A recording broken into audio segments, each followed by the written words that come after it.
জয় কৃষ্ণকালী মায়ের জয়। আমি ত্রিশূলটা স্বপ্নে আদেশে পেয়েছি। প্রথমেই বলি, অনেকে বলেন যে ঈশ্বরের কথা বা ক্যামেরাবন্দি করতে নেই।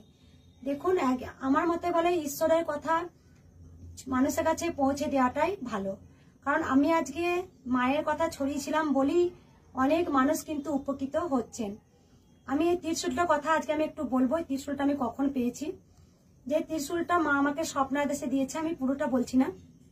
স্বপ্নাদেশে মা ত্রিশূলটা দেওয়ার আগে কিন্তু আমি অনেকে ভক্তকে বলেছি, এই যে মাটির শিবলিঙ্গটা দেখছেন, এই মাটির শিবলিঙ্গটা কিন্তু মা আমাকে প্রথমেই আমাকে বলেছে, তুই আয় একটা তোর হাত দিয়ে শিবলিঙ্গ কর।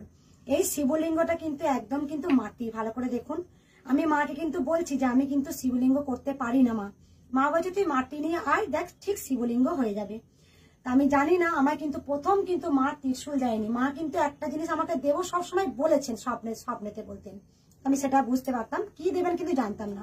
প্রথমে দেখুন, এই শিবলিঙ্গটা কিন্তু আমি পুরো একদম নিজের হাতে তৈরি করেছি। দেখুন একদম পুরো একদম, এটা কিন্তু মাটির। হ্যাঁ, এই শিবলিঙ্গটা কিন্তু পুরো মাটি। দেখুন, আশা করি মনে হয় খুব সুন্দর হয়েছে।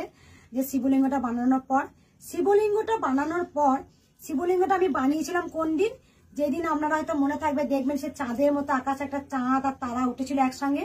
সেই দিন কিন্তু আমি সেই দিন আমি কিন্তু এই শিবলিঙ্গটা বানিয়েছিলাম। আর ত্রিশূলটা কিন্তু আমি শিবলিঙ্গটা বানানোর পর কিন্তু আমাকে স্বপ্নাদেশে মা ত্রিশূল দিয়েছেন। তাই এই ত্রিশূলটা কতটাই শক্তি অনেক ভক্তরা জানেন। যে ত্রিশূলটা যেসব মানুষরা যা কোশ্চেন করেছেন, এই ত্রিশূলটা কিন্তু নাম গোত্রে ফেলে অনেক প্রশ্নের উত্তর মা একদম সঠিক বলে দিয়েছেন। অনেক মায়েরা গোপন রেখেছেন, পরে স্বীকার করেছেন, হ্যাঁ মা যখন ত্রিশূল ছুঁয়ে যে কথাগুলো বলা হয়েছে। তাই ত্রিশূলের অদম্য শক্তি। আমি এটুকু বলবো, অনেকে কমেন্ট করেন যে ঈশ্বরের কথা না বলাটাই ভালো। আমার মতে মনে যে ঈশ্বরের কথা প্রচার করাটাই ভালো। কারণ এখনকার অনেক মানুষের ঈশ্বরের প্রতি বিশ্বাস, ভক্তি, শ্রদ্ধা উঠে গেছে, যে ঈশ্বর বলে কোনো জিনিস আছে।